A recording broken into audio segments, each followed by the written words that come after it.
मतलब वहाँ पे लड़कियों से मिलना, तो वहाँ पे गर्लफ्रेंड वर्लफ्रेंड बन जाती थी। तो इसी वजह से कहते थे कि हाँ seafarers has girlfriend on means every port. हाँ सैलरी सैलरी पे ही तो सबका कहानी आगे रुक जाता है।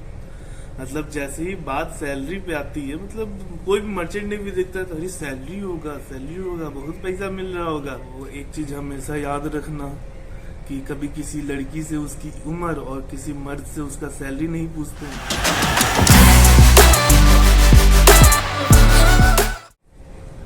हेलो एवरीवन, मैं हूं शोएब अली एंड आप सभी का स्वागत है मेरे YouTube channel sell with Ali पे। तो मेरे पास कुछ बहुत इंटरेस्टिंग डाउट आते हैं। मोस्टली ये डाउट्स मेरे IME मेट के स्टूडेंट्स के ही होते हैं, और ये डाउट्स और क्वेश्चन सुन के हमको भी हंसी आ जाता है, और हमको भी उतना खास इस चीज का जानकारी नहीं रहता है। बट हाँ, जो चीज हमको पता है वो हम बता सकते हैं, मतलब जितना हमको पता है। और मोस्टली ये सब ऐसे क्वेश्चन हैं जिनका कोई एग्जैक्ट आंसर नहीं होता। तो एक सबसे पहले मेरा एक स्टूडेंट पूछता है कि सर सबसे अच्छा शिप कौन सा होता है। अब सबसे अच्छा शिप क्या होता है, मतलब जो अच्छा शिप होता है, जैसे मान लो अगर हम बोल देते हैं कि हाँ टैंकर अच्छा होता है, तो मतलब बल्क कैरियर और कंटेनर ये सब खराब हो जाते हैं, और अगर खराब हो जाते हैं तो लोग उस पर सेल क्यों करते हैं।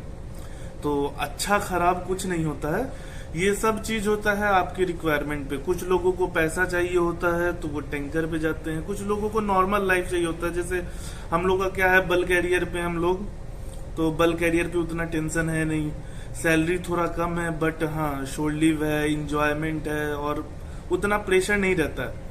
बट वही अगर टैंकर पे चले जाएं तो टैंकर पे जो होते हैं भाई साहब, उनका जो हालत खराब होता है। मतलब हम तो टैंकर का भी एक्सपीरियंस नहीं किए हैं, बट मेरे अपने फ्रेंड से पता चलता है, और भी जो सीनियर्स हैं उन लोग से पता चलता है।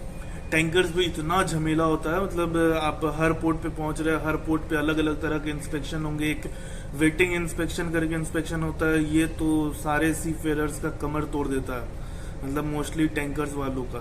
सो जहाँ ज्यादा जितना ज्यादा टेंशन है वहां उतना ज्यादा पैसा है, तो टैंकर में ज्यादा टेंशन है तो ज्यादा पैसा है, गैस टैंकर में उससे ज्यादा टेंशन है तो गैस टैंकर में उससे ज्यादा पैसा।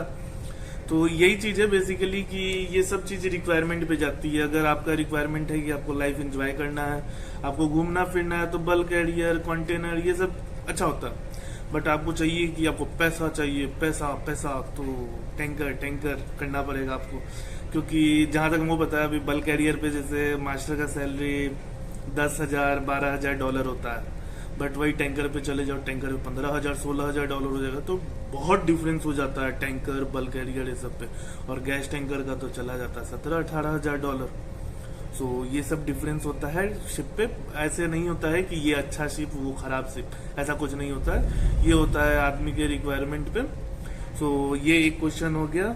अब एक मिथ पे है क्वेश्चन कि भैया मैंने सुना है कि सी फेयरर्स के हर पोर्ट पे वाइफ होती है। मतलब एक मिथ है कि सी फेयरर्स जिस पोर्ट पे भी जाते हैं तो ऐसा रहता है, every port seafarers have wife on every port.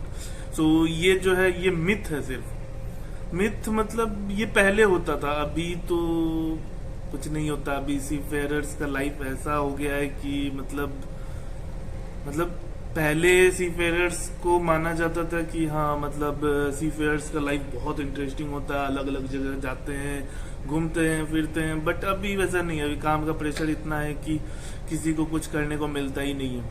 पहले क्या होता था, अभी हम कल परसों में ही इंस्टाग्राम पे कैप्टन नौबत सर का एक पोस्ट पर रहे थे, उसमें वो बता रहे थे, मतलब बताए हुए थे कि इस मतलब मिथ का एक्सप्लेन किए थे कि क्या था। सो पहले के जमाने में क्या होता था कि शिप्स जो होते थे वो हार्बर में जब जाते थे तो बहुत लंबे समय तक हार्बर में रुकते थे। मतलब 20 दिन 25 दिन 1 महीने तक के लिए रुकते थे। अब 20 दिन 25 दिन 1 महीने रुकते थे तो मोस्टली उनका बाहर में आना जाना इधर उधर, और फिर मतलब वहां पे लड़कियों से मिलना, तो वहां पे गर्लफ्रेंड वर्लफ्रेंड बन जाती थी। तो इसी वजह से कहते थे कि हाँ seafarers has girlfriend on means every port. So ये सिर्फ मिथ है, और भी मतलब उतना अभी तो कुछ नहीं होता। अभी एक दिन के लिए 6 घंटे का शोर लीव मिल जाए बहुत है। हाँ बल्क कैरियर पे मिल जाता है, पर 6 घंटे से ज्यादा क्या शोर लीव मिलेगा। सो ये सब मिथ है, इस सब चीज पे भरोसा नहीं करने का। एक और डाउट है कि हाँ, सैलरी पे ही तो सबका कहानी आगे रुक जाता है। मतलब जैसे ही बात सैलरी पे आती है, मतलब कोई भी मर्चेंट भी देखता है तो अरे सैलरी होगा, बहुत पैसा मिल रहा होगा। तो एक लड़का पूछ रहा है कि भैया आपका फ्लीट मैनेजमेंट में है तो आपका थर्ड ऑफिसर का सैलरी कितना है? और भी बहुत क्वेश्चन है कि मतलब अलग अलग रैंक्स की क्या सैलरी होते हैं। सो सबसे पहले बता दें कि शिपिंग का भी जो सैलरी पेमेंट है वो उतना खास रहा नहीं। पहले शिपिंग का पेमेंट बहुत ज्यादा हुआ करता था। अभी मतलब 3-4 दिन पहले हम अपने थर्ड इंजीनियर से बात कर रहे थे, मेरे शिप के थर्ड इंजीनियर से। सो वो हमको बता रहे थे कि जब 12 साल पहले मतलब 2010 में वो शिपिंग ज्वाइन किए थे, तब करीब उनका जो थर्ड इंजीनियर था उसका पेमेंट था $3800 और अभी उनका पेमेंट है $4000। मतलब 12 साल में थर्ड इंजीनियर का सैलरी सिर्फ $200 बढ़ा है। मतलब 10% भी नहीं बढ़ा है 12 साल में। और सेम थर्ड ऑफिसर, मास्टर, हर रैंक का यही सीन है। मतलब 10-12 साल से कोई सैलरी में इंक्रीमेंट नहीं हुआ है। वही दूसरे जॉब का देख लो, जैसे अगर कोई गवर्नमेंट टीचर था 10 साल पहले, उसका सैलरी 20,000 था, तो अभी वो 70-80 हजार रुपया उसका सैलरी है। मतलब 40% इंक्रीमेंट हो चुका, मतलब 40 नहीं 400% इंक्रीमेंट हो चुका है। सारे सिर्फ टीचर्स का नहीं, हर प्रोफेशन में इंक्रीमेंट होता है। मतलब जो लोग पहले 20,000 कमाते थे, अभी उस रैंक पे वो 50,000, 60,000, 70,000, 80,000 कमा रहे। बट हम लोग का सीफेयरर्स का कुछ नहीं बढ़ा। 12 साल पहले भी अगर $2,000 था किसी रैंक का, तो अभी ज्यादा से ज्यादा $2,100-2,200 हुआ है, उससे ज्यादा कुछ नहीं है। और कैप्टन का भी सैलरी 10-12 साल पहले $10,000, $11,000 हुआ करता था बल्क कैरियर पे, और अभी भी उतना ही है। तो शिपिंग में हम लोगों को बेवकूफ बनाया जा रहा है। मतलब सैलरी वैलरी बढ़ाते नहीं है ये लोग बस। अब तो मतलब बीच में तो ऐसा हुआ था कि सैलरी घटा दिए थे। सो ये भी मिथ ही था कि हाँ सीफेयरर्स के पास बहुत पैसा होता है।